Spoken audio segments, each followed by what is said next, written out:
Here. Councilmember Peter Sweat here. City Clerk Teresa Maxwell here. City Attorney Anita Johnson Parker here. Interim City Manager Glenn Walker.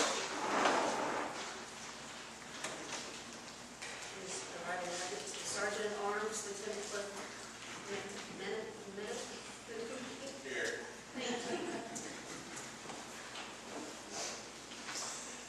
Thank you, Ms. Fagan. Before we call the new business one on this big item, I want to stress the proper decor for tonight's meeting. I've just got a statement I'd like to read to everyone so everyone understands what the procedures and the rules and regulations are going to be throughout the meeting. I suspect tonight's meeting is going to be somewhat emotionally charged. In an effort to attempt to prevent our citizens, staff, and council from suffering undue embarrassment, I'm going to take this opportunity to remind everyone and advise everyone present, including the council, the staff, and our citizens, the purpose and procedures of this meeting. This is a public meeting requested by City Manager Mr. Groveland Jones II, as provided in accordance with the Charter of the City of Groveland, Section 4.02b, in accordance with the continuance or termination of his employment and the employment contract with the City of Groveland dated January 6, 2014.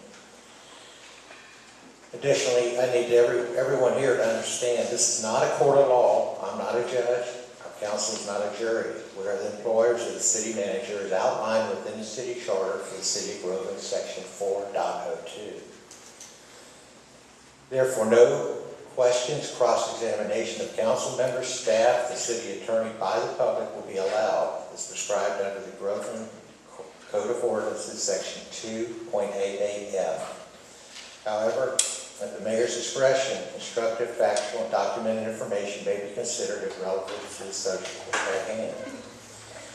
In an effort to ensure a complete and accurate record of these proceedings, we have a court reporter present. Therefore, outbursts, speaking over another person, having the floor, engaging in a private conversation, clapping, shouting out, indecorous behavior, languages or other distractions found to be interfering with the procedures or the accuracy of the reporter's ability to accurately record and note the events of this meeting will not be tolerated. One warning will be issued.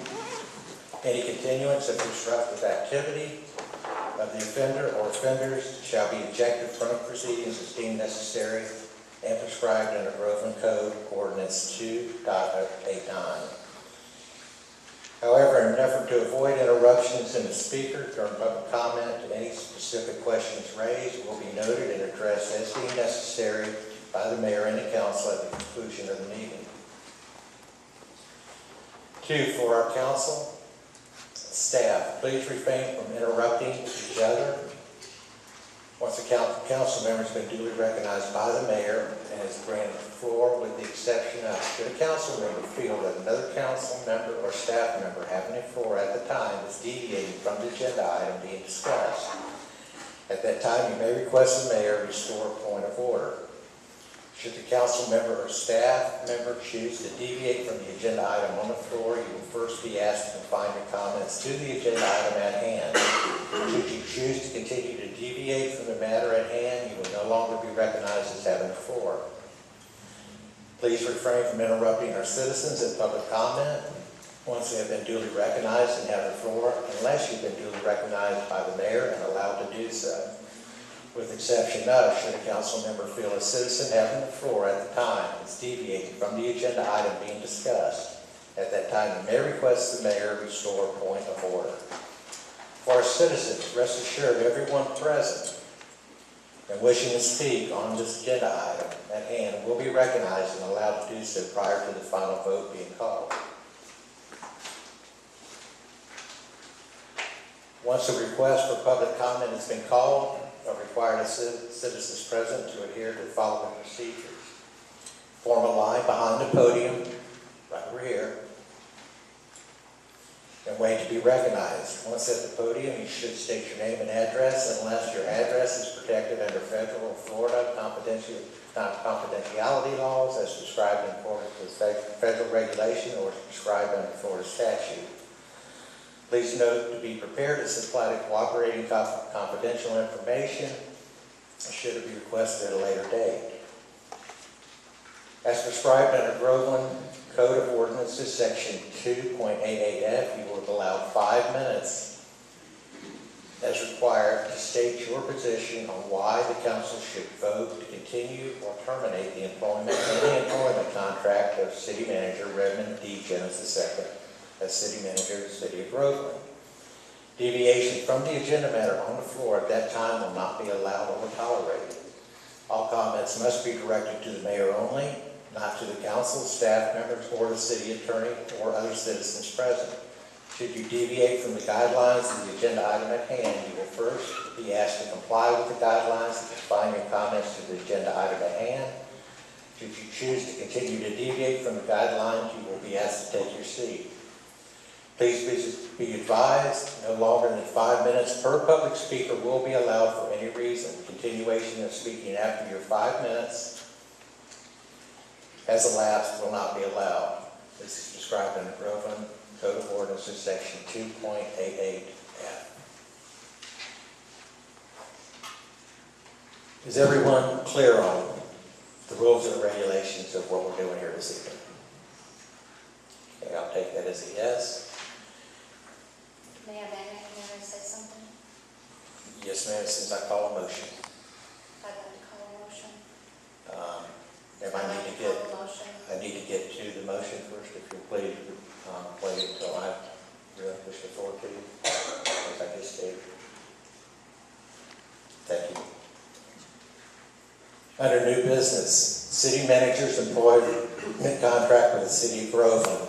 Retain or terminate the city manager's employment contract dated January 6, 2014, with reason as provided under Section 5, subsection A, as provided under the city charter for the city of Groveland, or Redmond D. Jones II, effective immediately.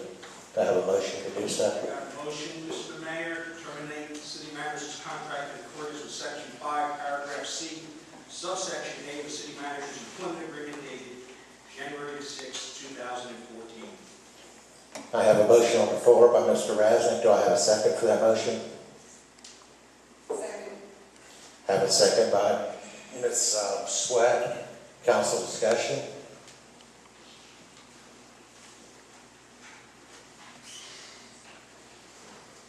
Mr. Mayor, my comments and observations are taken from the investigative report and the IT forensics report, as well as personal observations in the report. I have several different issues here. One is the credit card issue. The investigative report is pretty clear where it says the city manager issued a memo dated August 4, 2016 to the council regarding the police chief's use of a city issued credit card. This memo contained false and misleading facts, and the city manager disregarded the finance director's concerns, going as far to suggest how we're going to make this go away, which was stated in the investigative report. We know this memo contained false and misleading facts because a letter of reprimand, which I only received through a public records request, was issued to the chief of police. However, there was no follow-up, email, or memo from the city manager informing the council or retracting the false or misleading facts contained in this original memo. The council needs timely, reliable, and relevant information from the city manager in order to make informed decisions. This is not the first time that I've raised this issue. Not to mention, it would appear that this was an intentional cover-up based on the statements from staff during the recent investigation and remarks made by the city attorney on March, one more time, on Friday, September 9th, 2016. My second issue, I've got it labeled the consulting firm change in scope without council approval and knowledge. The city council approved the use of an outside HR firm to investigate the remaining claims of sexual harassment in the police department. However, the investigative report states that the city manager directed the HR firm not to investigate these claims and instead directed them to take the temperature of the police department. our direction was clear that we wanted to get these HR issues behind us. That is the primary, sole reason that we contracted with them. The city manager has disregarded the council's specific direction and changed the scope of the HR's current contract without approval or knowledge of the council. Number 3, it's perceived and possible circumvention of public records law. The forensic report from ESI Consulting revealed that 22 USB drives were connected to either a Samsung desktop or laptop located in the city manager's office at various times this year. However, only 2 were turned over for analysis. The report also shows that 37 files were deleted and not recoverable. Some of these files were deleted while the city manager was put on paid administrative leave. The use of USB drives and the deletion of files on those drives gives the perception that public records law was being circumvented and could possibly lead to a lawsuit. I've also been informed that the other 19 have not been turned over. 4, promotion of a staff member, Mr. Rodney Lucas. The forensic report revealed that Mr. Jones modified Mr. Lucas's employment offer dated June 7, 2014, changing his position to Community Development Director, along with a $13,000 raise on September 7th, 1 day after the budget meeting and 2 days before the September 9th special meeting. There was no consideration as to Mr. Lucas's qualifications for the position, and no one else was interviewed. The concern and perception is the city manager was looking out for his friend instead of what's in the best interest of the city. Number 5, failure to schedule a workshop. Mr. Mayor, if you recall, Mr. Jones was directed by you to schedule a meeting to review his performance within 60 days after the meeting that we had in May of this year. Again, he was directed to schedule a meeting to review his performance in May of this year. This has not happened, and other requested workshops, including a review of our fees and permits, have not happened either. It's another example that Mr. Jones does not follow the council's direction. Finally, I want to reaffirm a statement that I made in September 9th meeting, which included a comment that I had reached out to the city manager to see if there was some agreement that could be reached before this issue got to this point. Mr. Jones did not appear to want to entertain the suggestion. However, he did express his desire to remain the city manager so that he could see some of his projects, including public-private partnerships, through, because if he did, he could write his own ticket. In my opinion, a statement such as that shows that his resume is more important than what's in the best interest of the city, with the vision of the city council from which he takes direction. This, too, has been an ongoing issue and is not the first time that we've heard rumors such as this.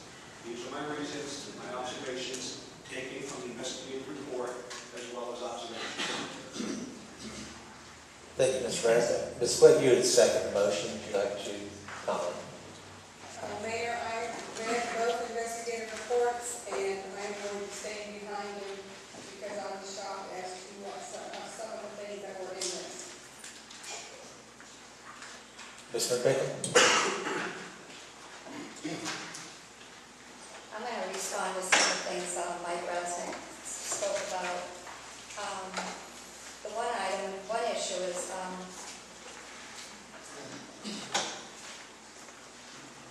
back on September 6th when we had the special budget meeting, and Rodney Lucas was removed from his job at the time as economic development position, and there was an opening in the community development director's position. And yes, maybe it was done that same evening with Redmond, knowing that there was nobody in that position now, since that job literally was taken away from him in a council meeting by the council. So Mr. Jones did give that position from what I'm reading here to Mr. Lucas. It is Mr. Redmond's position to hire and fire employment, so I feel that really was in his best interest to put somebody in that position, and he is very well qualified for that position, Mr. Lucas is. So I don't agree with the statement there that, because he was, a friend, it says in the investigative report. Well, normally if somebody's in your office already with the credentials to move up, then why not put him in that position? Otherwise, what is he gonna come to work with no position at all? And that's pretty much how we left him that night, which I don't feel was fair to Mr. Lucas. The other thing is we've had several budget meetings regarding the credit cards. And all these credit cards were given out way before Mr. Redmond came to work. And we asked last Monday night in the council meeting about the credit cards. All the credit cards are still out, all 17 of them. So now I'm wondering, really, should Mr. Jones get slapped on the hands for that one too? Because, evidently they were out there for a good reason, and they all still have them. And it wasn't Mr. Jones that gave permission for that money to be used, for credit card to be used at hotels. It was our financial director, and that's been stated too. So why is it that he ends up getting blamed for that one too? I just want to play the devil's advocate a little bit here, because some of these accusations that are in here, if you really look down deep into what was going on, a lot of this stuff had been going on for years before Mr. Redmond even came on. And then human resources, Excuse me, Ms. McMicken.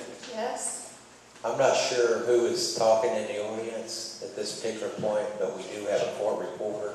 If people are talking in the audience, she cannot accurately do her job. Please allow her to accurately do her job. Thank you. Go ahead, Mr. McMicken. then there was a statement in here regarding FMLA and human resources and another employee. And again, we have a human resources department. We have an attorney that is wonderful with human resources. And again, why wasn't something done outside for human resources or within our own office? Again, that was blamed on Redmond for mishandling that position.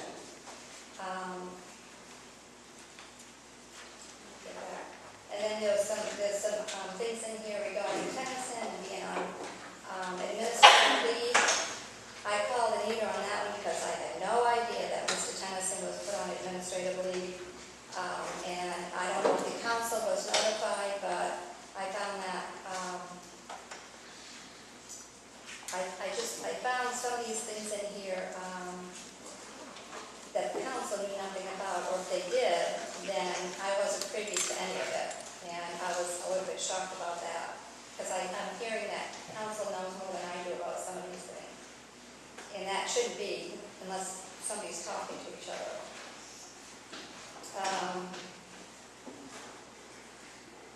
Let's see what else.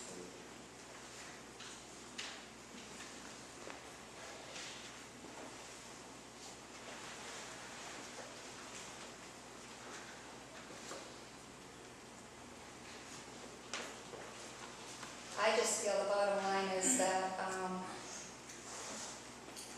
yes, Redmond's he's getting, because he's the manager, he's getting blamed for a lot of things that were already happening that he wasn't even aware of. Expenditures with credit cards, those things should have been caught during our budget workshop. They should have been brought to our attention that those are outstanding. Those were known then. They should have been told to the council, but again, they were kept quiet. Why? I have no idea, but some of these things could have been avoided and taken care of within the office, and they were not. And so I don't feel that Mr. Redmond should be blamed for all these little nitpicking things, and a lot of them are nitpicking that could have been cleaned up way before now. That's what I have to say. Thank you, Mr. Griffin. Yes, Mr. Mayor, as I begin to speak tonight, let me make it clear that I speak from my heart. And as a senior council member who has been around for quite some time, let me start off by saying I really didn't want Mr. Jones to to step in here. The satanic, demonic atmosphere, the dark cloud that was already here in Groveland. By me being a father, I would want my child to step in a situation that Groveland had created.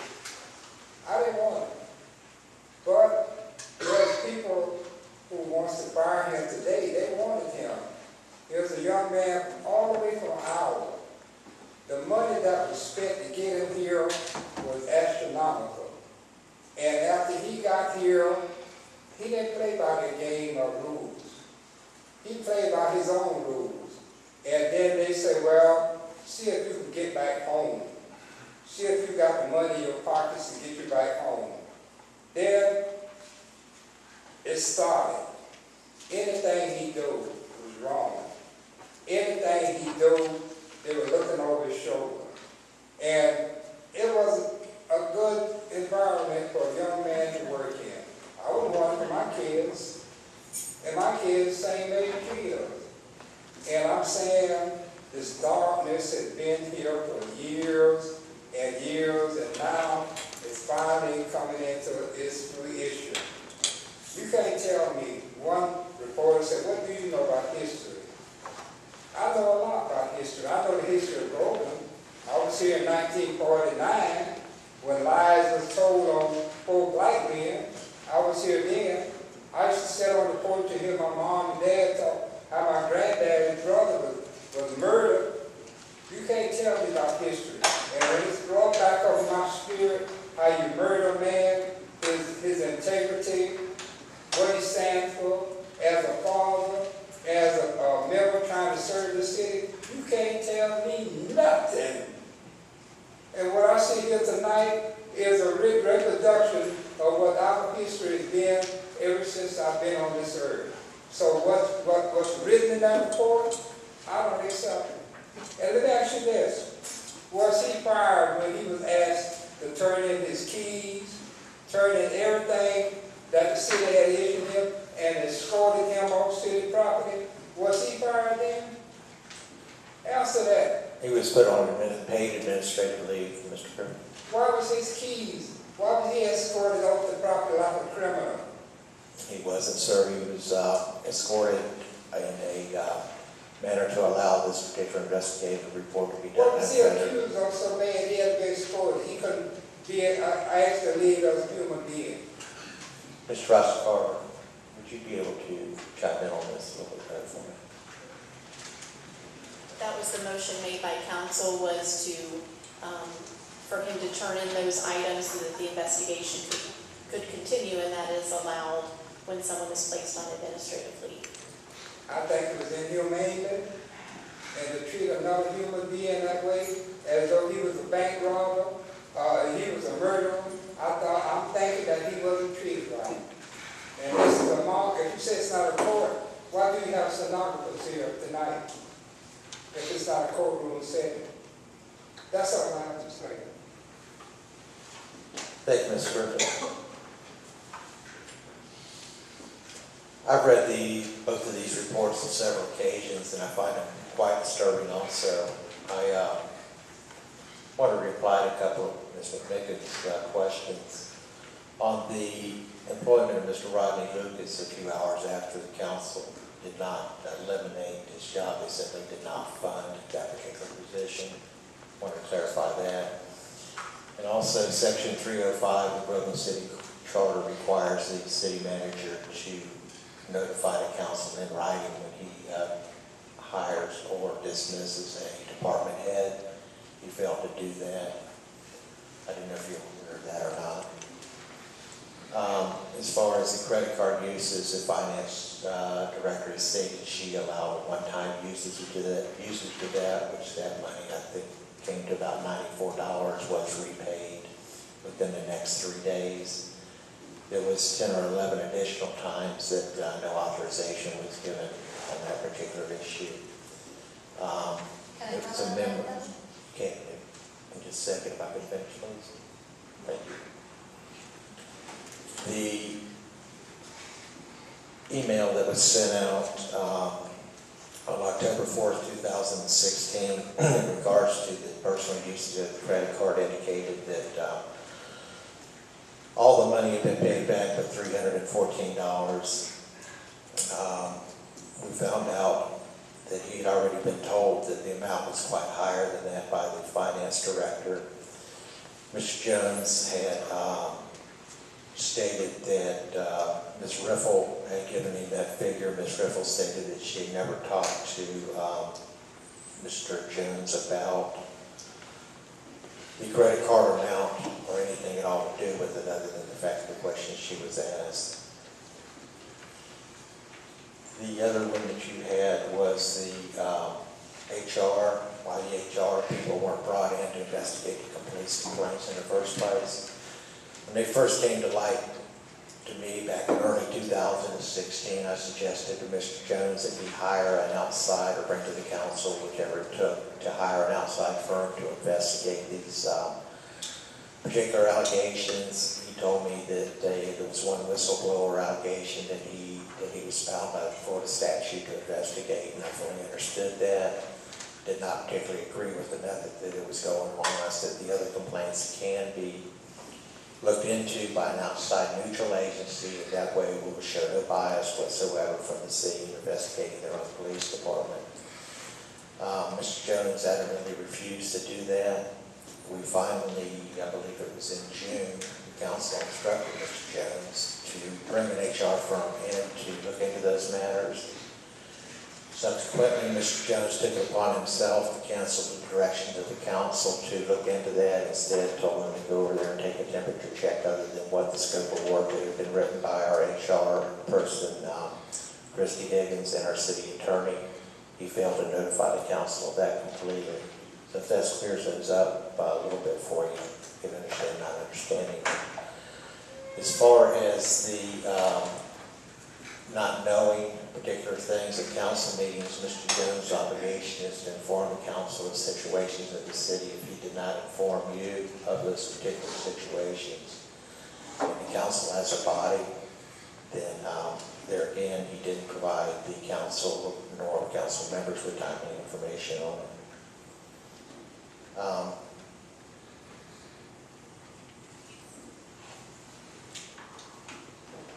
Over the past 2 occasions when we've had these meetings, I've defended Mr. Jones' position the same as that you're doing tonight.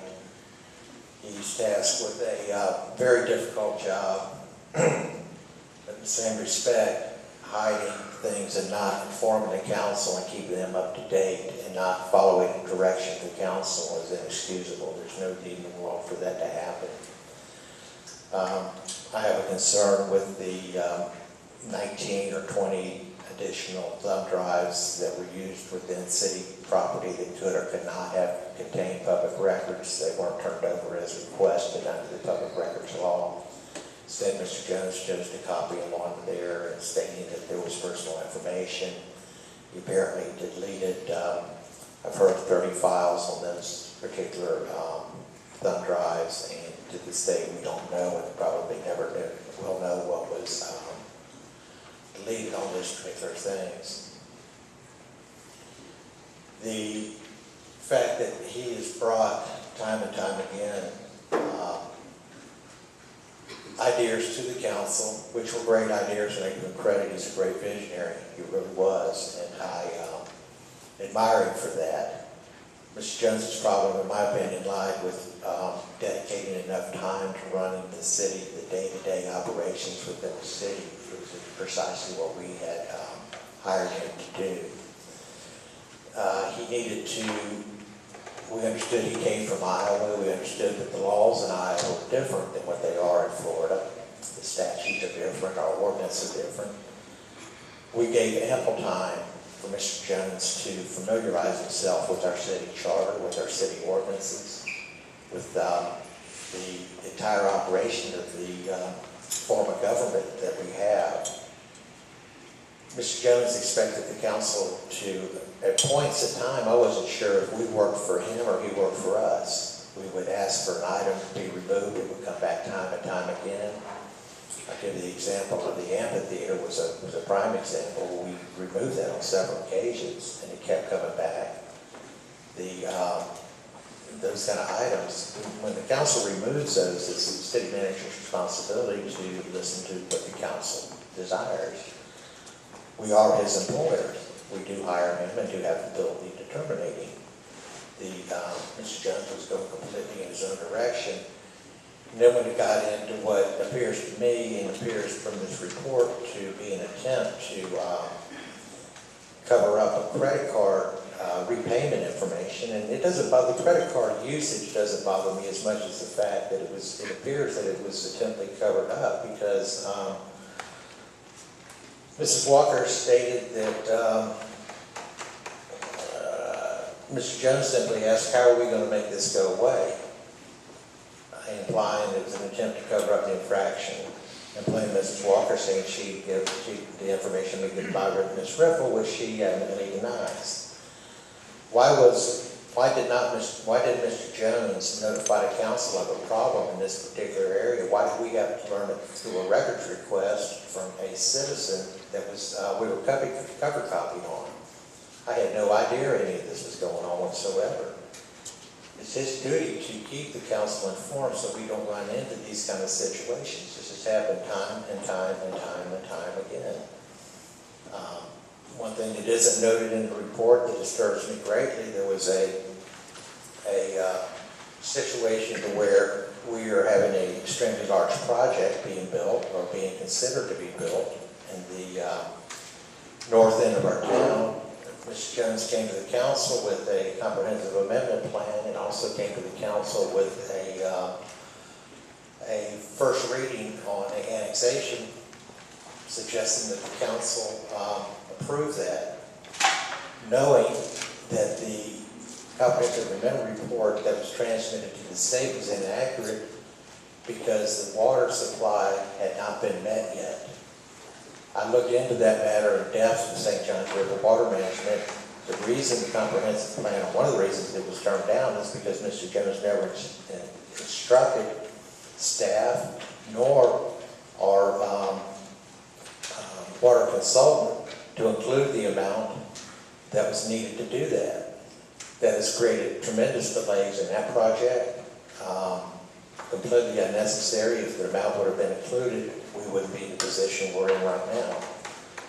But yet he had no problem with recommended approval from the council. I don't know why he did that, or if he did not understand that. I'm not really sure, but in my opinion, we hired a gentleman that brought himself in front of this board, or some of this board, we've changed since, and presented himself as an assistant to the city manager with qualifications to run the city of Groveland.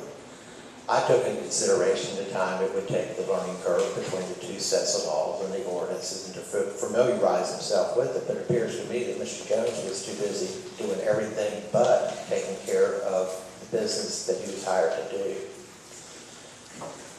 Completely 100% disappointed. As I say, I defended Mr. Jones on 2 separate occasions against these kind of actions. When it comes to something that is this serious, I can no longer defend it or overlook it. It's my duty as a mayor of the city of Groveland to look into every single one of these matters. After reading these reports, they were done by an independent individual with no influence from council, no influence from other staff. These were the exact factual findings that were found. I believe what's in the reports. The ESI Consulting did the forensics on the computer. They showed the exact same thing that happened. It was actually a memo change from word economic to community. And Mr. Lucas was hired for economic development director. 2 hours after the meeting where we eliminated that position, he went in and changed that to community director and immediately appointed Mr. Lucas as community development director without properly advertising the job to anyone in the city, without notifying the council within a 72-hour time period as required. I find that very disturbing. I don't know what else I know there's a lot of other things that transpired that didn't pass the smell test of myself. I've looked into them, but at this particular point in the meeting and point in time, I don't really see that we can move forward with Mr. Jones being our city manager. And that's about all I'm going to have to say on it. I'll give the council one more brief opportunity before I call public comment. Mr. Mayor, the only other thing that I'd like to bring to light is that after Mr. Jones's review that we did in February, March, something like that, I met with Mr. Jones and went over every single item on his review and talked to him and let him know where I had my concerns. Nothing I've ever been critical about Mr. Jones in the meeting was ever blindsided. He always knew everything. And it was good conversations. I mean, they were just two people talking. But everything was always talked about as far as any kind of concerns, including his performance review. Ms. White, do you have anything? Mr. Minton? Mr. Griffin?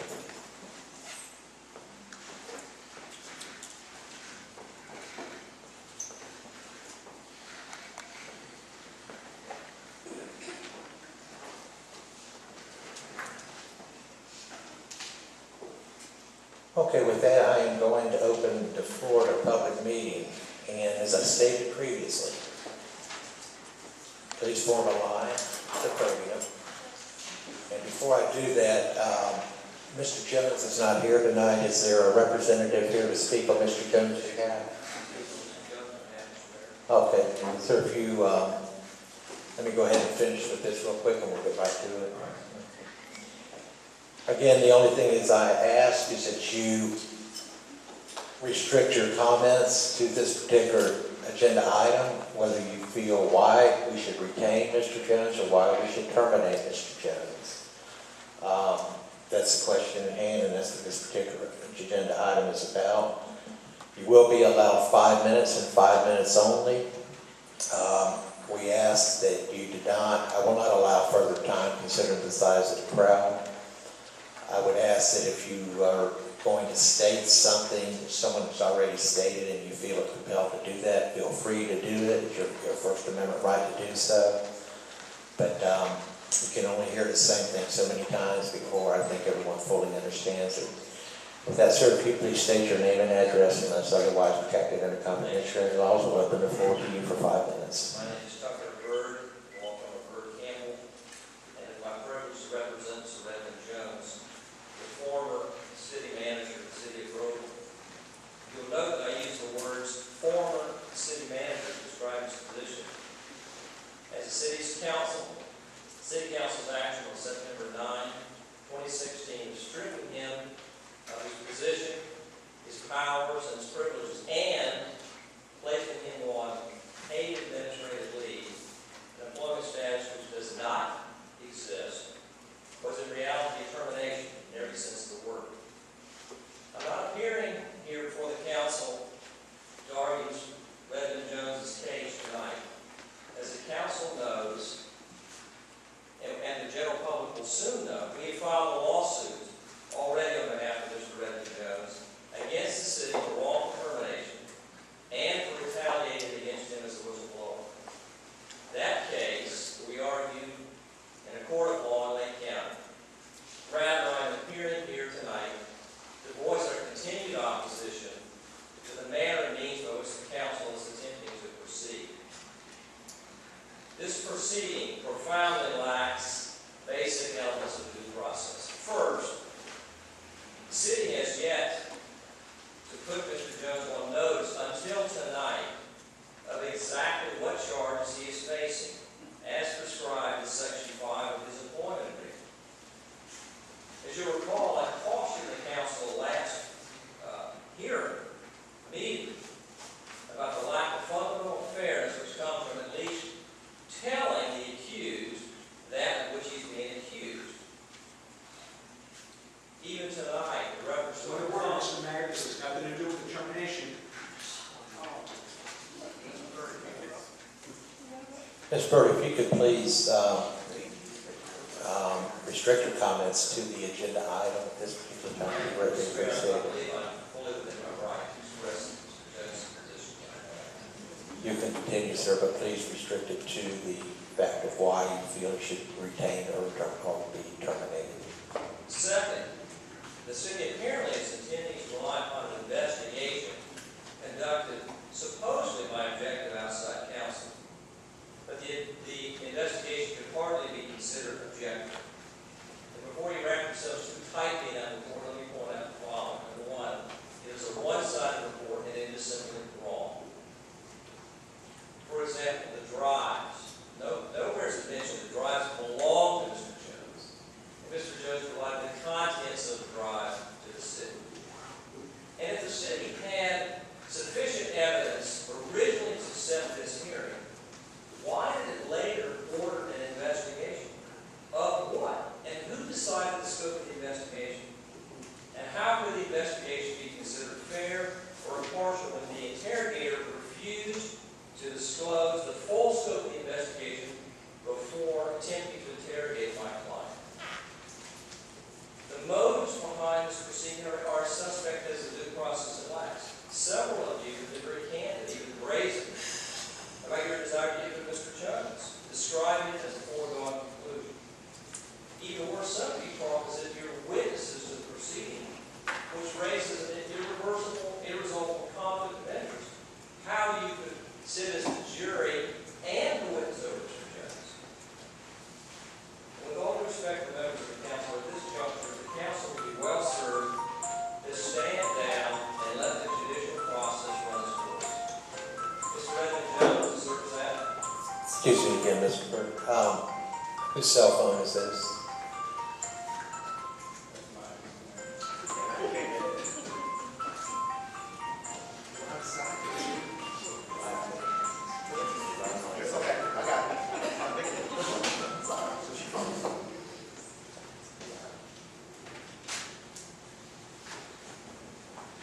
Quick reminder, anybody else that hasn't turned them off, please turn them off. Thank you. Mr. Burke, continue, please. Thank you. Thank you, sir. Let me repeat, at this juncture, the council would be well served to stand down and let the legal process run its course. Mr. Redmond Jones observed that. Do not compound the harm already done by retaliating, firing him yet again, if that's possible, now that he's exercised his civil rights to protect himself. More importantly, the citizens of the city of Groveland deserve that. Thank you. Thank you, Mr. Burke.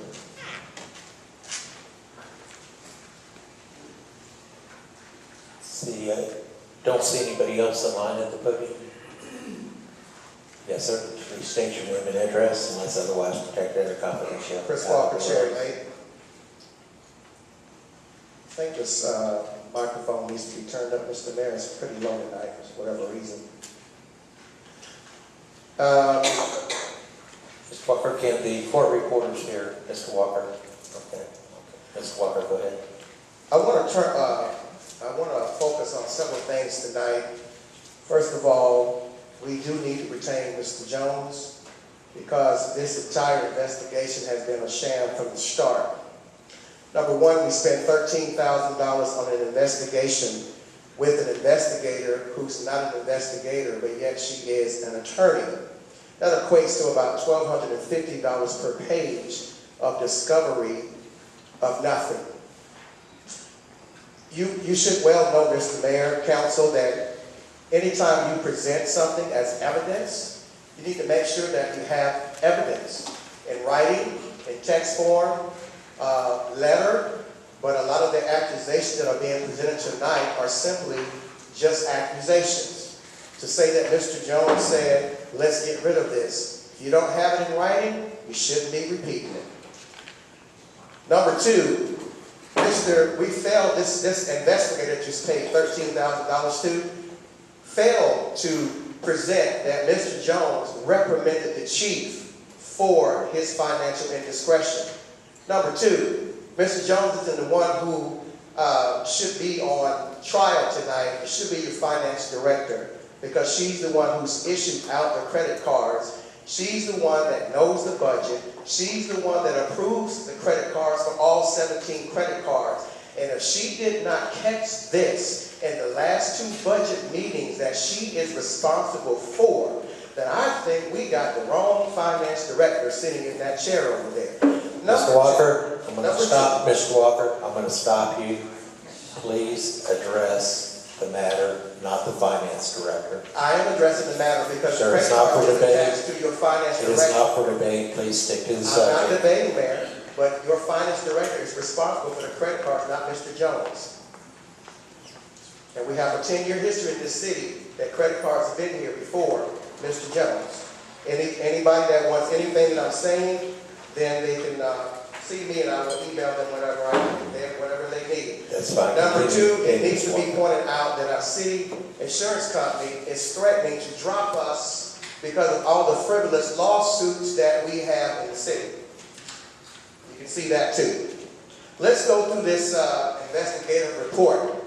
Let's go through this report, this $13,000 report that was done by a certified mediator and not an investigator. Let's go through that. Okay? Number 1,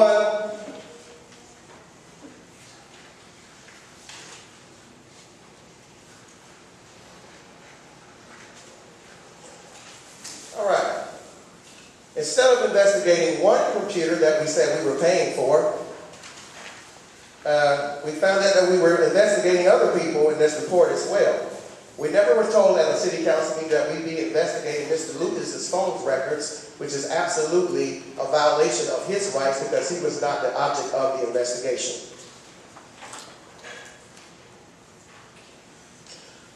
Also, these credit cards have been issued out since 2014 under Ms. Walker.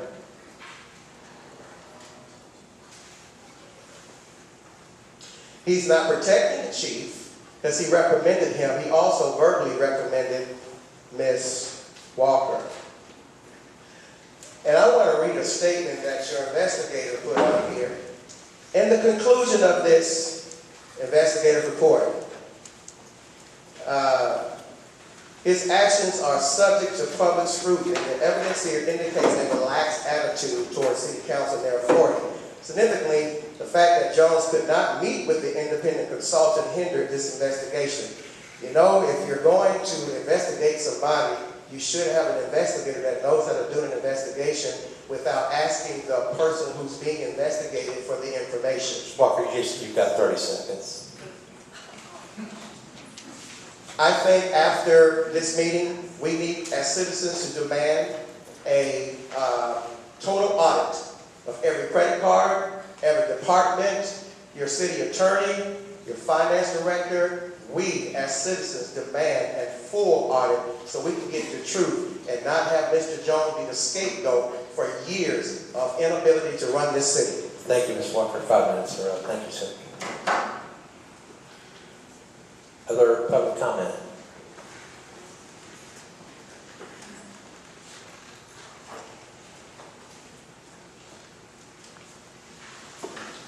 My name is Frida O'Brien. I live at 1333 Key Court, Groveland, Florida, 34736. I had a brief employment with the city of Groveland. Credit cards have been an issue since they were first issued back in 2003 or 4, whenever it started. Nobody even knew who had the credit cards or what they were being used for. Also, in my opinion, when we brought Mr. Jones in here, we brought him in here to a sack of worms. This city was a sack of worms when he was hired, and he was expected to clean it up.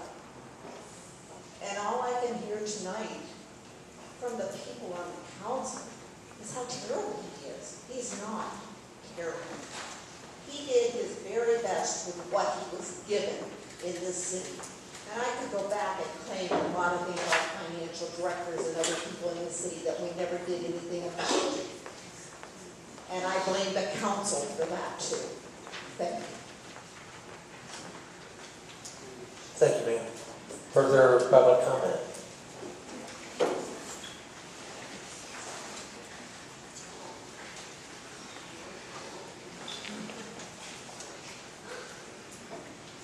Mr. Mayor, I'm Sharon Trout, I live at 151 Malmy Coast. The last council meeting that we had, when the credit cards first came about, you didn't even know that there were 17 credit cards out. And at that time, you told the director over there that at the end of the meeting, that you wanted all those credit cards to be picked up. And you're telling us tonight that nothing has been done. When are we going to do that? I mean, everything here in Groveland is always like pushed under the table. Do you realize how much money you have outstanding? That 17 credit cards are at $3,500 a piece? You instructed the bookkeeper to pull all those credit cards last meeting, and it still hasn't been done. Thank you, ma'am. Public comment, go ahead. Linda Jacobson Trilogy. I don't think credit cards were the issue tonight, the determination, but I just want to follow that up with the fact that we don't want to shut down Groveland, and some of the departments need their credit cards to keep Groveland operating. Just almost had a hurricane, and they might have needed their credit cards for things, but that's not why I got up to speak, but I just think that people still need credit cards. I would like to thank 3 members, the mayor and 2 members of the city council, because I have been to meetings at the city council through 3 or 4 city managers here, multiple mayors, multiple people on the city council, and for some strange reason, only tonight, in defense of Mr. Jones, am I hearing what a filthy, dirty city this is. I have been attending these meetings for close to 10 years, and except for tonight, when people are using that as a defense for Mr. Jones, I didn't know I lived in a filthy, dirty city with all this stuff. There may be problems, but it wasn't brought out at the city council meeting. I think that having been to many of the city council meetings over the last 10 years, one of the worst interactions I have seen with the city council and the city manager is Mr. Jones, as the city council tells him to go in one direction and he doesn't go in that direction, which is exactly one of the complaints that I hear being said tonight. The city council says we want to go a certain way, and Mr. Jones does not go that way. So I fully agree that you are proceeding in the right direction, that it is not a good fit with our city council and the direction of where the city council wants Groveland to be with where Mr. Jones is taking us. Thank you. Thank you, ma'am. Further public comment? Yes, sir.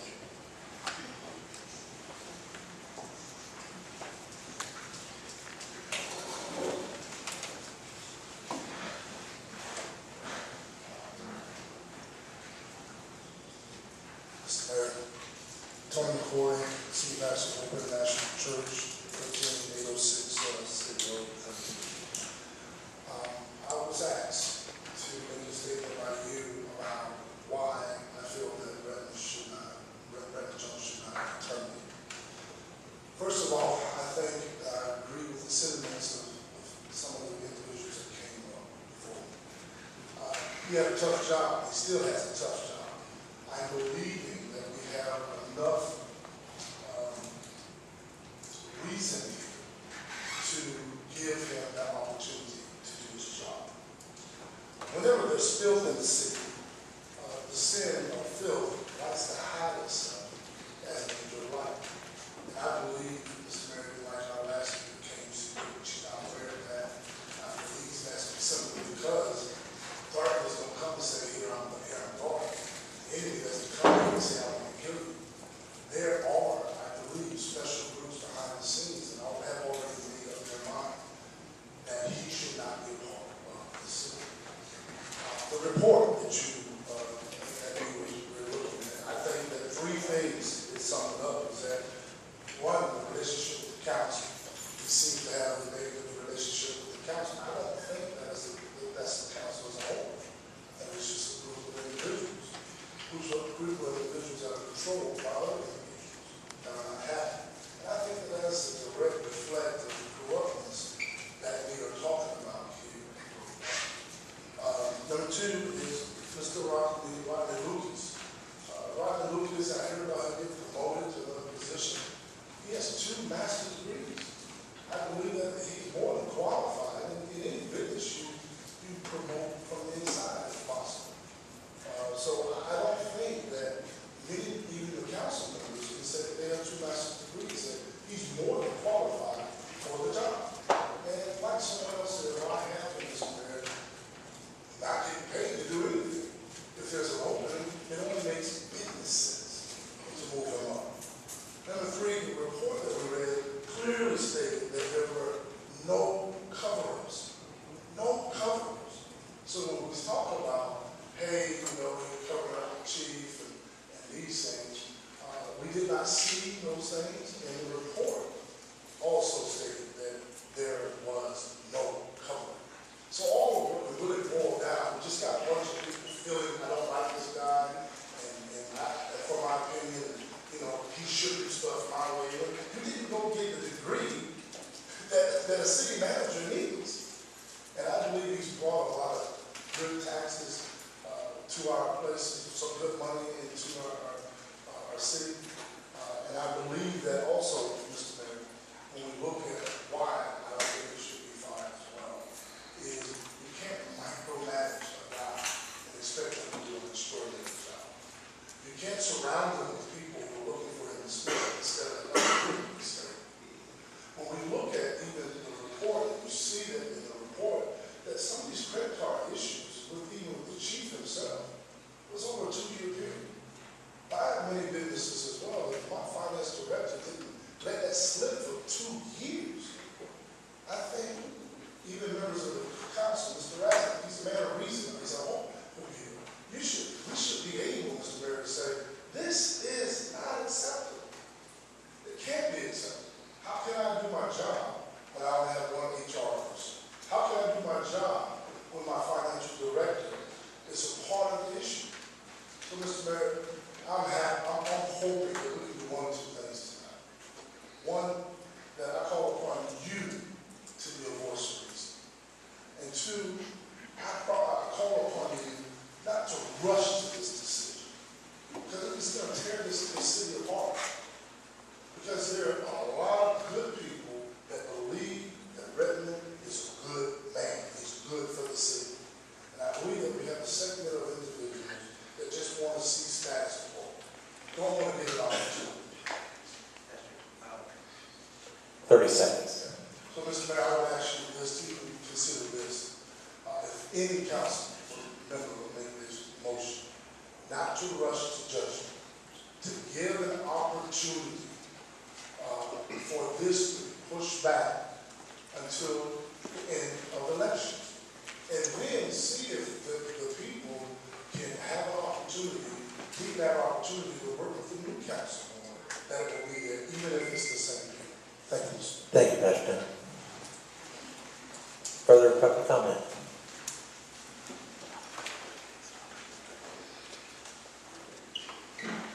Mary Greer, Bayou Bend. Ms. Greer, I'm going to have to ask you if you could speak up or go closer to the mic. Okay. Okay, thank you. Mary Greer, Bayou Bend. I guess I don't know why we're here. Florida is a right-to-work state. Council hires and it has the right to fire. Mr. Jones serves at the pleasure of the council. He's had numerous occasions to ask for feedback and guidance on his performance. He's been given performance reviews. He had to know that his performance was lacking and it was under his control to improve it. Many of us in the audience have been laid off. Most of us were laid off, told to pack up our things, and walked out under supervision to leave the building. This was not an unusual way to end employment. I just don't understand why we're here. There's nothing more to discuss. Thank you. Thank you, ma'am. Further public comment?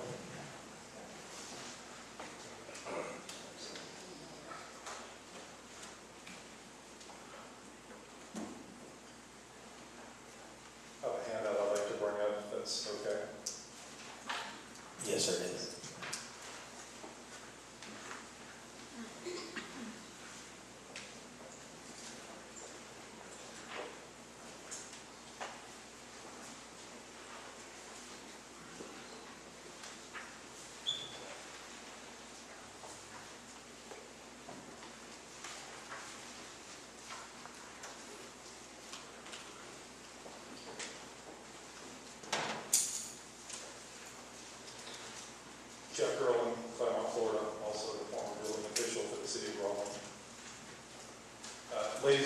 council tonight, you have a very important decision to make that will ultimately decide the direction of the city of Groveland.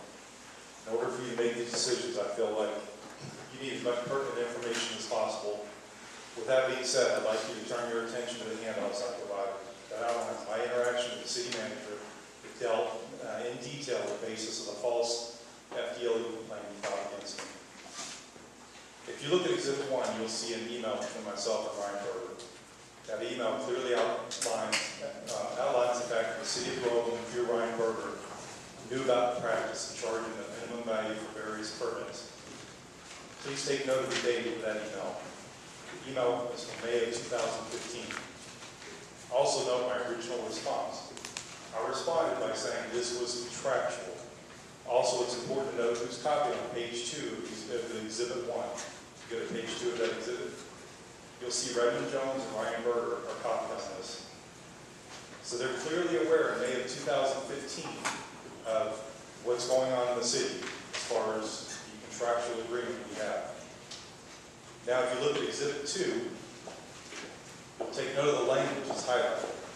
This is a contract Redmond Jones negotiated with Alpha Inspections. It clearly states the building official has the authority to determine the minimum value of the projects to cover the minimum costs associated with providing services. That language gave the building official the authority to determine the value of all projects, which includes the minimum value of all projects. So I've clearly shown that the city, through Ryan Berger and Redmond Jones, was aware of this practice in May of 2015, and the contract language written by Redmond Jones gave me the authority to determine the value of all projects.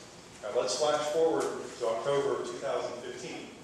If you look at Exhibit 3, you'll see where I requested a meeting with Redmond Jones to get on the agenda to have the contract extended. Now, that date's important, if you don't mind looking at it, it's October. Okay?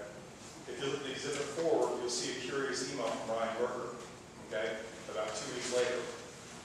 Now, since we had already discussed this issue back in May, I found it just incredible that he would send that email. I really didn't know what he was up to when he did. I didn't know at the time that they were trying to derail a possible contract extension. I also didn't know that they were in the process of filing a false FDLE complaint. I say this because I'm aware that they're sending me this email. They met with the city attorney who advised them that this was contractual, yet an FDLE complaint was still filed. I think that shows poor judgment on the city manager's part to not listen to the city attorney. But again, contractual. If you look at Exhibit 5, sorry, I'm going fast, I only have 5 minutes. As you can see in paragraph 2, the contract language requires the city to notify Alpha Inspections in writing. The city objects to the manner that Alpha enforces any ordinance related to construction, which would include the legally adopted fee schedule. By Mr. Jones filing this false FDLE complaint, he not only broke the law, but he also violated the terms of the contract. Yes, his actions breached the contract. However, that's not where Mr. Jones stopped. Mr. Jones approached the city of Fruitland Park and tried to set up a meeting with the city manager there to discuss what's going on in Groveland.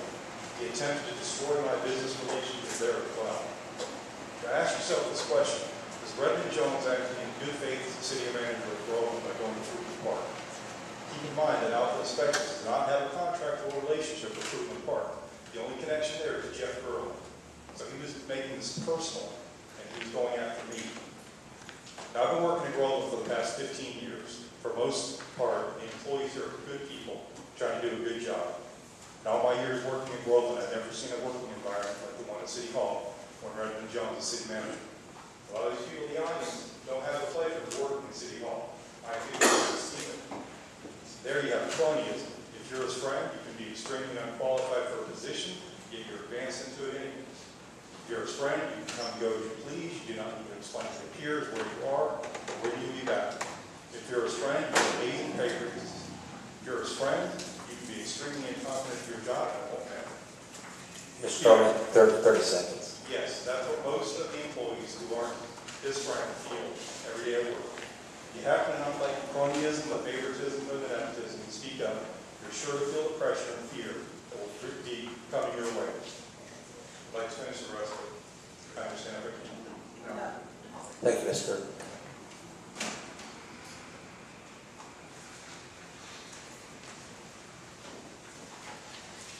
Further public comment?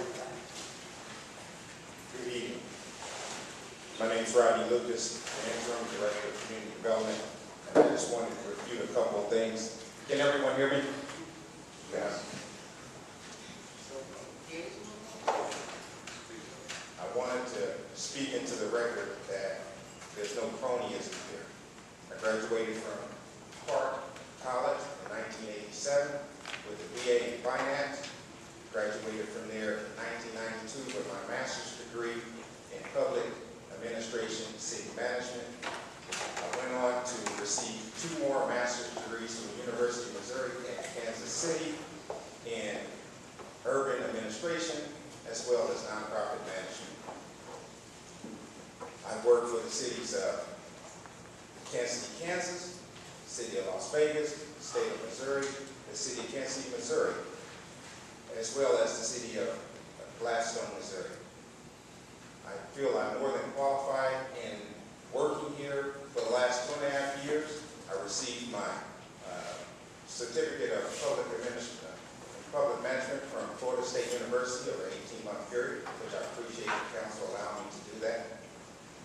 I just want you to know that there are real people here working that try to make a difference.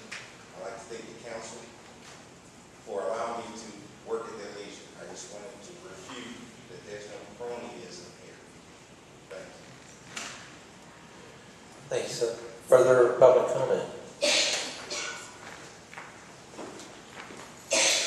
sir.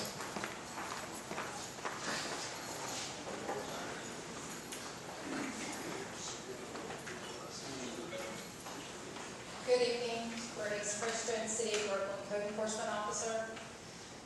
I would like to address each comment that was made that I don't agree with, but I didn't bring anything to write with, so and I don't remember everything. But I made a suggestion to council one point in my life, I don't remember exactly when it was, but if you all really want to know what's going on with us and our employment and the people that we work for, that maybe you should ask us privately, because we do fear retaliation, and we are subject to that. And as far as being qualified for jobs, I mean, who knows? Black and white, what's on black and white doesn't mean that you're qualified for the job. And I think you all would probably agree with that. And as far as all of these lawsuits and everything, I feel that Mr. Jones is responsible for them because he's in charge. He was in charge of... Excuse me one second. I'm not sure who's talking, but if I do find out, I'm going to have it removed. I've asked 3 times now for the audience to refrain from personal conversation. The next time I hear it and find out who it is, I'm going to have it removed. So please refrain from doing it, please. Thank you. Go ahead, Ms. Christian. Mr. Jones, I believe he is responsible for, I don't know what the percentage is as far as the lawsuits, but as an employee, previous employee of the police department under the previous chiefs and Mr. Tennyson, there was many times that people, were retaliated against for many reasons. And me being one, because they shipped me off to City Hall, and not that I'm complaining about that, but that wasn't with approval from the City Council. We still have ordinances that says that I work under the police department, and I don't. I haven't for 2 years this month. So, I mean, is that wrong for me to enforce something that says that I'm working under the police department when I'm not? That's above my pay grade. So, I'd just like to say that sometimes things happen that's unfortunate, and I think we've all dealt with unfortunate things in our lives. And, I've been here almost 10 years. I've seen a lot of people come and go.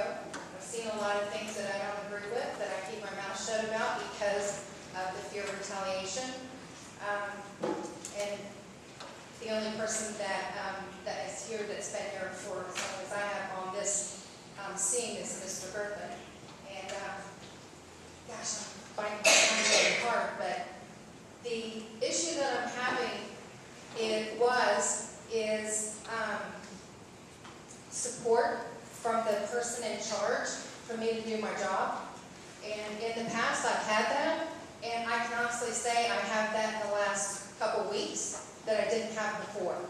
And it's nice to know that I can actually go to somebody in charge with a problem and tell them that I have a problem, and them say, Bernice, if you're doing what you're supposed to be doing, and it's in the ordinance, I support you, and I appreciate that. Thank you. Thank you, Ms. Christie. Further public comment? Yes, sir.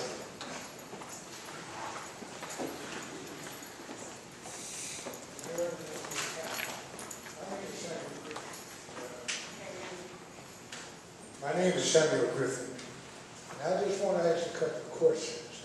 Maybe I can get some answers to get myself clear. This Mr. Jones, has he put the city in the red or in the black, or has he caused the city to lose a lot of money, or what? Ms. Griffin, what we're going to do is note your questions and... Okay, the reason I'm saying is if the man hasn't done something that is going to kill the city, from all my understanding, he's done everything he can to enhance and to make the city's in a growth process. Financially, I think the city is growing. So why is it everybody's want to get rid of it? I just don't see these little nitpicking things that you're saying about now, and I don't see them. The only thing I can see is somebody trying to get their hand in the pocket, in the pot, and he's been blocking it or something like that. That's what I'm looking at. That's what, common people like me see. I don't know whether for sure. I worked in the city of Groveland from 1976 to 1983 as a police officer. I was the second black police officer in Groveland. I know the workers, I know the chief here, and I know the workers of the city. I was on the county mayor. I learned a lot about how this thing works. And that's one reason I don't even like to come to council meetings, because I know too much about how this thing works and how people will conduct themselves to make it seem like one thing and they're doing something else. So I'm just kind of worried about, if this man is causing the city to go so far down, I'm with you, get rid of it.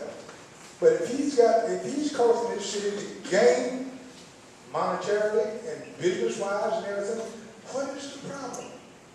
Credit card, a couple $1,000 credit card, did he steal any money? If he did, get on him. But I don't think I heard nothing about him. He stole that much money or anything else. He don't steal or anything like it, and that sort. So maybe I'm totally wrong.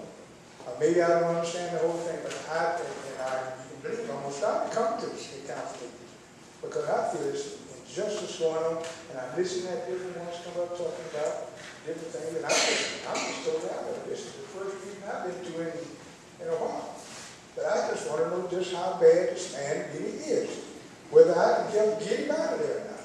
I don't see nothing he's done that's going to cause for it to be railroaded out and knocked down and drug out like he is. And it's not because of the color issue, regardless of what some people might think. It's not that. I wouldn't care if it was anybody else. I'd go along with him. If he's wrong, he's wrong. And if he's right, and if he's doing something to help this city, let it be, and you get it. I gave you all the honor and the compliments I could because of what you did. But if you do something wrong and I hear about it, I'm going to turn against you. Just like I will him. And I told you the time, I said, you're my mayor. And I meant that. But don't mess around there and let something come up and I'll find out that you or anyone else is trying to do dirt under the rug type thing. I will turn against you and I'll try to turn everything and grow against you. And that's the same thing, something that other people do. Thank you. Thanks, sir. Further public comment? Yes, sir.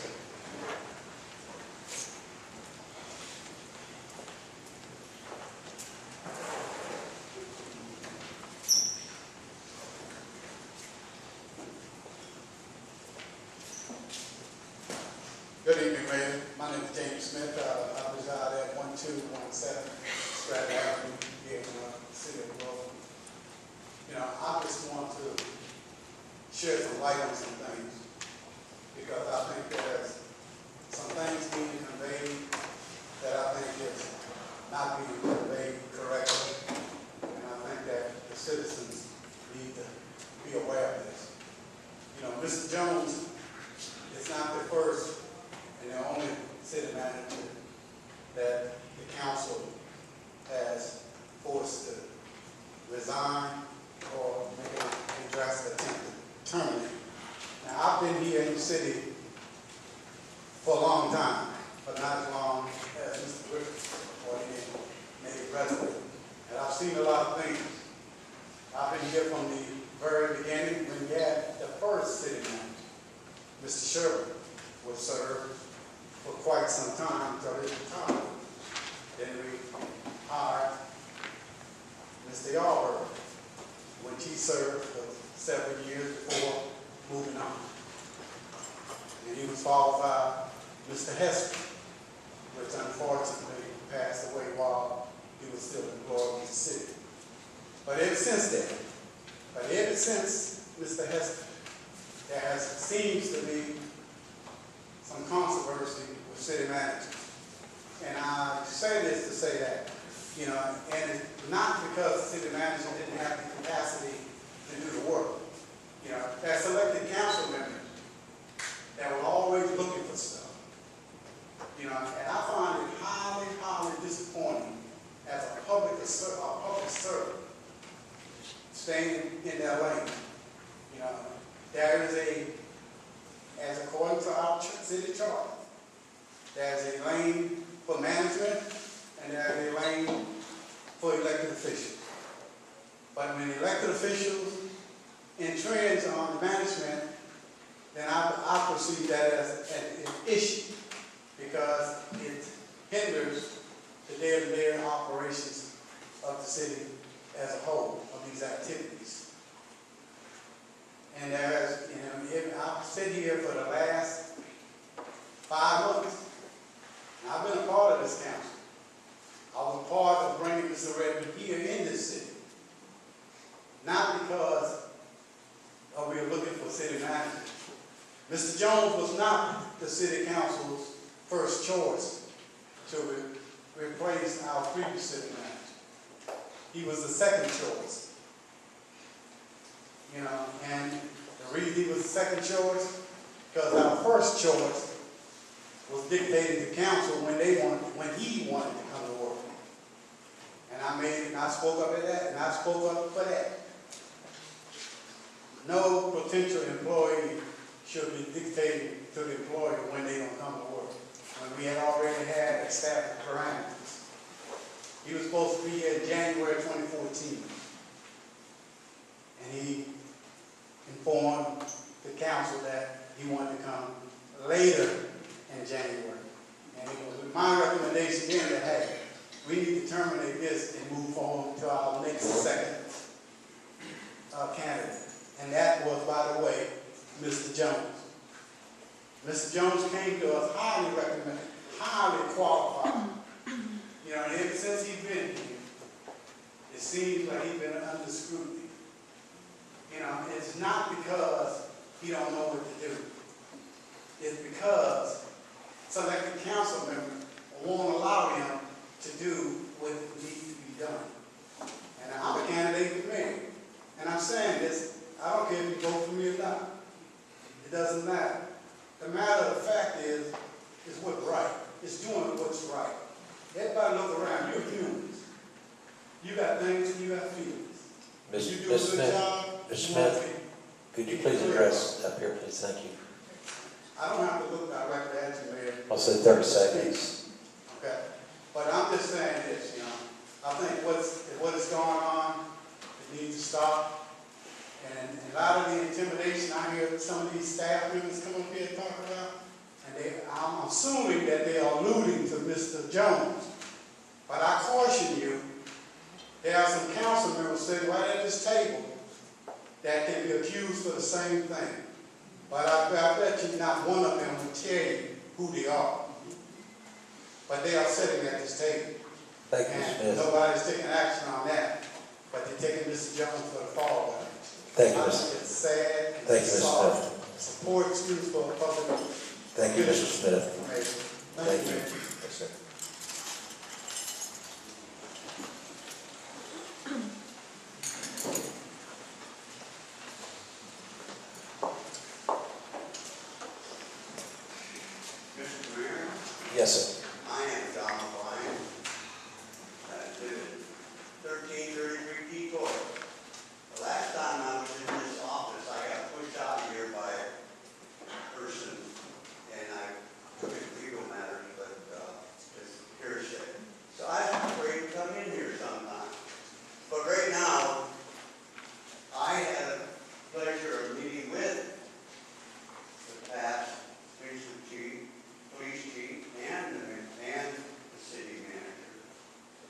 I gave him 5 issues that I saw in this city that needed to be corrected. One of them was the sign by the church up just before you go on by the camp road there. And we gave all the list to him. We sat down, a week later, I go driving around the city. Man, he does. He's gonna work what he said he was. He told me that he would take care of it. He did. That's integrity. And there's more here, and I can look at a guy that doesn't have a bit of integrity, and I know for a fact, but I won't name him, but he's on the council. Thank you, sir. Yes, sir, go ahead. George Rosario, Groveland. You know, this is really very sad. When I say it's very, very, very sad, people are talking. People are talking about this cloud that's hanging over the city. And yet we tend to run the judgment on issues that no one really wants to step up to the front or step up to the plate and bring it around. You know, if you look at doing things the old ways, back in the days, versus 20th century, we're talking about policies and procedures. Well, you know, it's hard to work with policies and procedures when you have a city charter that was founded in 1822. And there's always been a pushback, and for whatever reason, and I looked at the city charter, it's full of holes. It's like a Swiss cheese that allows staff, or for that matter, other people to do what they want. When you begin to implement changes, policies, and procedures, those that are used to doing these kinds of things that the city charters allows them to do, don't want that change because it benefits, it promotes bad behavior. And so when you have someone that wants to make change, just like you've had other chiefs that want to make change, chief counsel can make those changes which it became impossible for him to make those changes. You've got a city manager that wants to implement changes, that brings it to the council, discusses it at workshops, and it goes with that meeting. It all boils down to policies and procedures. Policies and procedures which have been supportive of this current city manager. And sometimes we have to look back and say, what's it good for the city? What is good for the people of the city? Most of you depend on him or her to provide that. You voted. A lot of things that you voted against was benefiting the city. Some of the things that you voted out of the budget, the CRA, put the city in danger. And most of you council, including you, may end up with those items are. And it's very, you know, it's something serious to think about. But when you don't have no policies of credit card use, game's on. You know, go to Hardee's. The taxpayer will pay for it. There's no policy for it. There's no documents you have to sign. You know, that is on the employee policy manual. The employee policy manual also tells you, and I looked at it, that if it's a job opening opportunity, the first one to get that job, if you are working for the city, is a member of your family before it goes out to public notice. Anyone else looking for that job. So there's just a lot of discrepancies here that's been going on. And with regards to the report, and I haven't looked at it, but I truly believe that the forensic of it, the way it was handled, what had anything to do with Mr. Lucas' phone, FMLA. I mean, I thought that we, the taxpayers, paid and you approved for an investigation for of his computer and his other electronics. And we're seeing other items in there. What is that leading to? So I think, you know, we need to kind of sort of look at this big picture and wonder if Terry, you 15 seconds. you just took 2 minutes. So I just think that you need to kind of sort of look at this situation. This is not going to move the city forward. It's going to set the city back. Thank you. Thank you, Mr. Chair. Further public comment?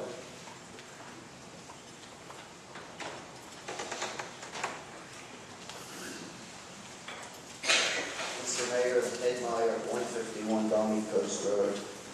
It's a very sad evening here this evening for the city, as well as apparently for Mr. Jones. The council is pretty much, I think, you are, as well as council, is pretty much setting the direction you're going to go this evening. But the last meeting I spoke, and I did plead with council as well as you, Mr. Mayor, only because I don't know the law as well as his attorney sitting here this evening, or our city attorney sitting here this evening. But what has happened is the festering of lawsuits is really outweighing the positive effect on the city. I'm not going to plead to this council this evening to retain Mr. Jones or let him go. But you've got to do the right thing this evening. And I just don't see us moving forward.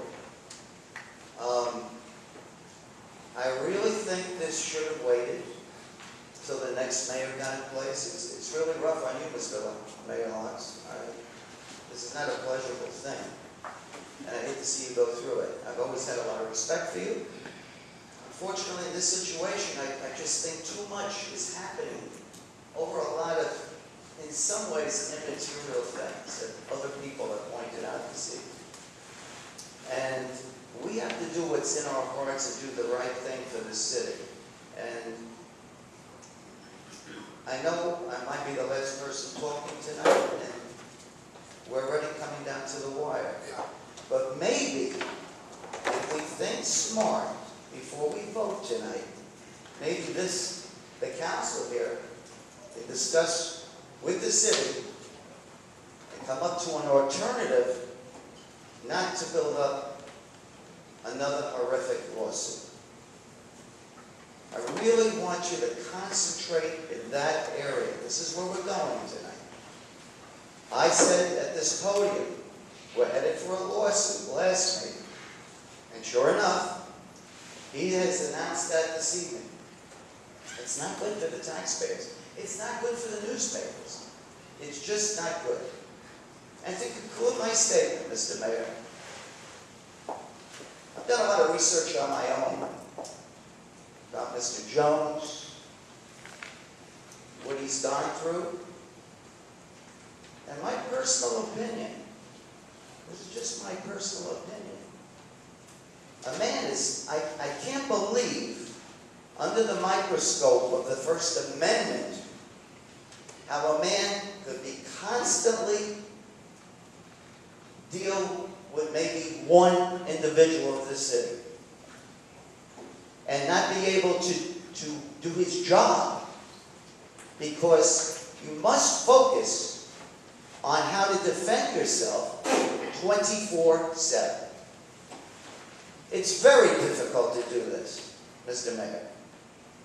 So all I'm saying is, I'm not saying retain him or let him go, but I really would hope that there'll be some more conversation between this council before you end this, and give his attorney the chance to talk to our city attorney to maybe alleviate possible very expensive lawsuit. Thank you. Further public comment?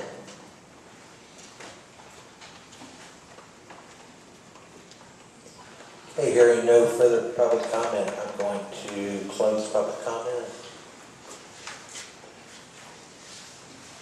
I have a comment.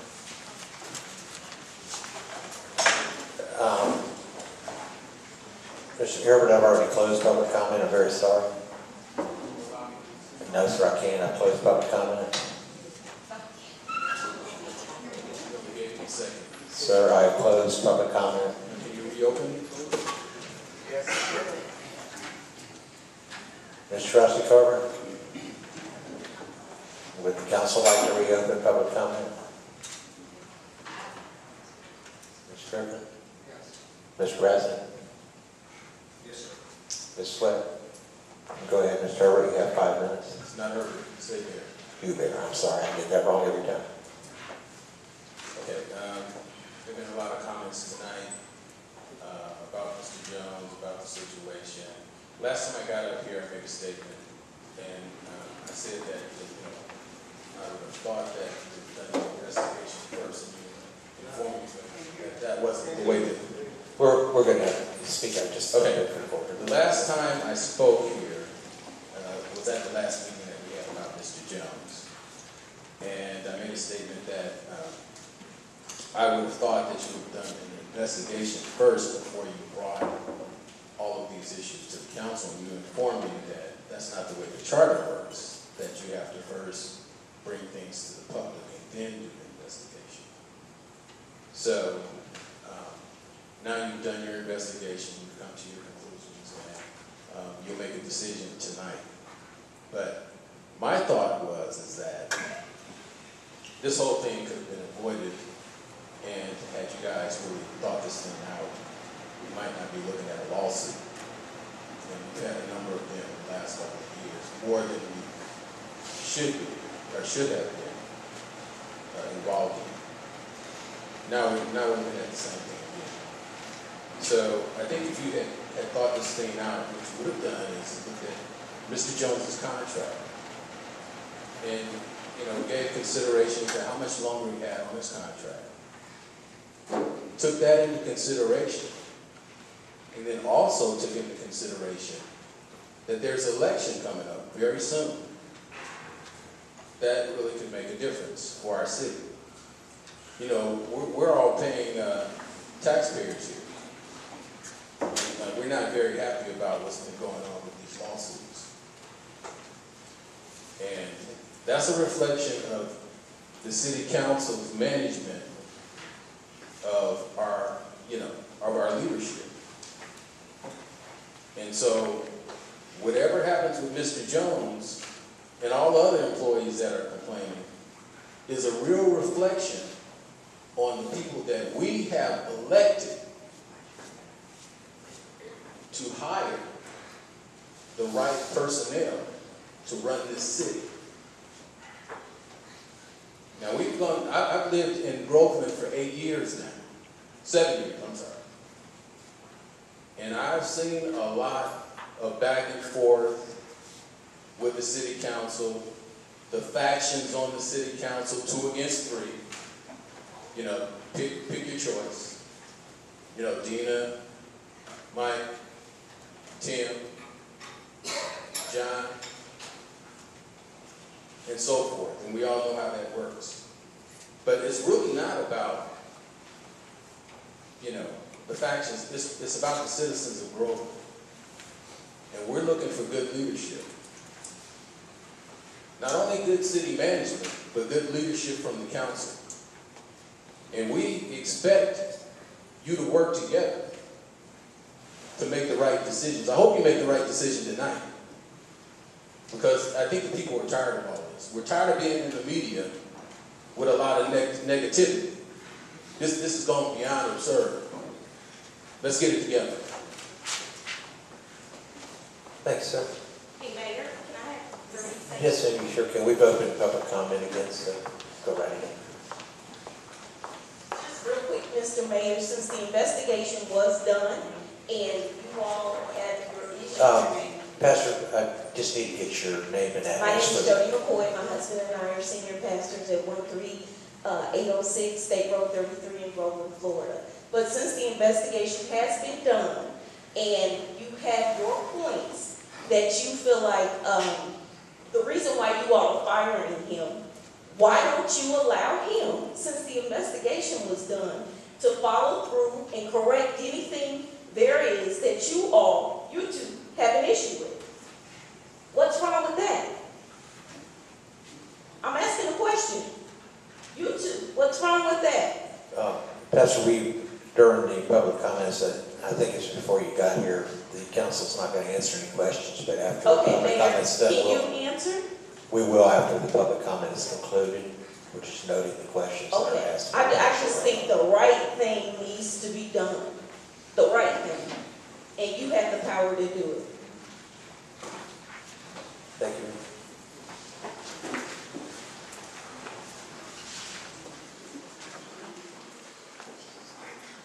Good evening, Mayor, Council, Vanessa Holiday, A-Bear, Port Southpoint. I just have a quick one, I don't really need to take 5 minutes this time.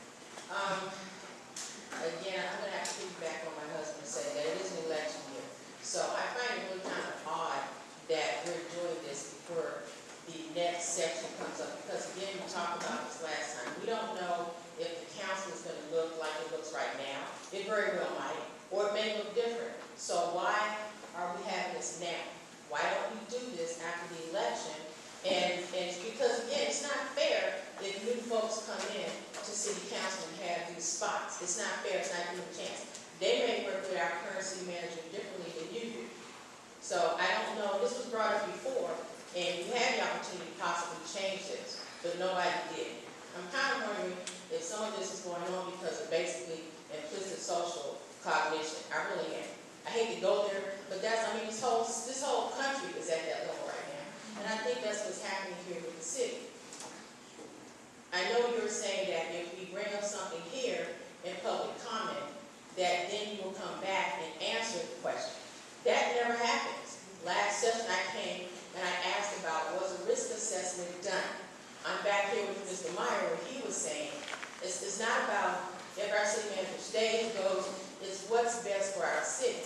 Now, when I asked, was that assessment going to be done, because I knew it hadn't been, what's going to be, the weight on this? Well, nobody came back this evening with that answer. This evening, that answer should have been told to us. So I don't know how you're going to answer these other things. Then there's all of this bit about protocol. Well, last session, and then again tonight, I saw our, former assistant building official come up and present you with paperwork. Now, how does he come up during council and present paperwork? Shouldn't that have already been given to our city clerk to have that as part of the packet that's presented to you before council, or even maybe something that we should see as part of the public so we can review it? How are you reviewing these documents that he's giving you and taking this all into consideration?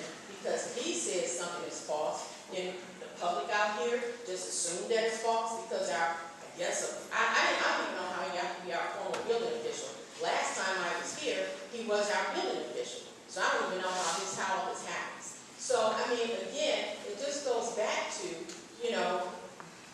what is our policies? No one really enforces them.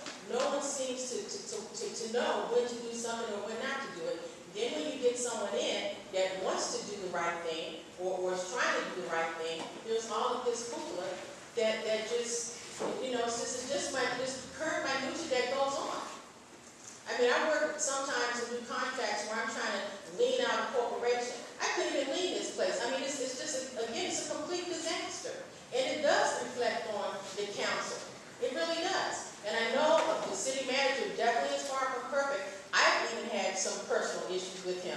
But am I going to throw the guy under the bus? No, because I know what he's up against. I've seen our financial officer here. I don't know her whole job. I'm not going to throw her under the bus, but because from what I've seen, all she's trying to do is what folks tell her to do. The last time I was here, I said you can't have our city attorney being the acting city manager. She has her own firm. What are you going to do? Work her out of here? Then you turn it over to this lady who's a finance officer. But I'm like, how is she going to be the same person that's going to write the check that she's buying stuff for? Who does that? And we did this before. We had the acting, we had the actual city manager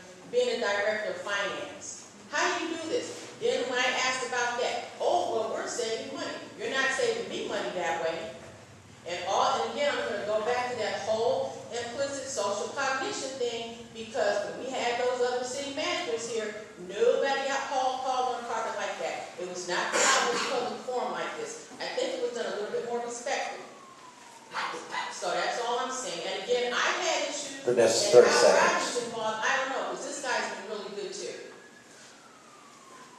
I guess I did Thank- decide it. You did, thank you. Further public comment, Mr.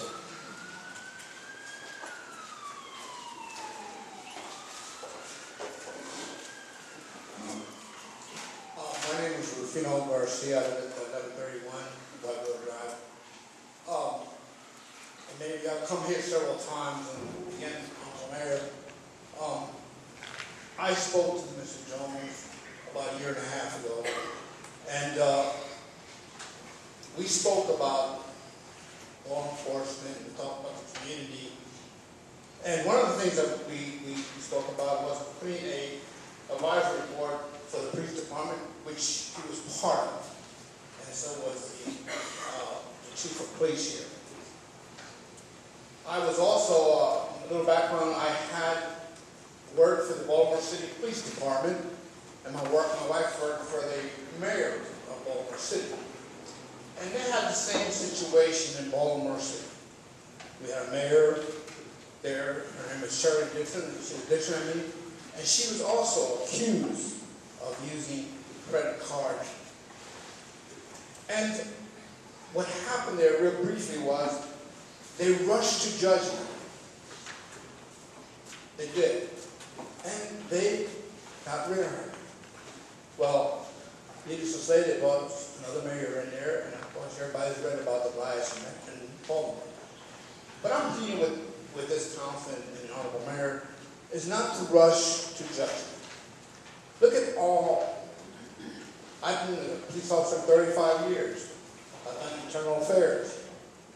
I know that a good investigation takes several people. So please don't rush to judgment.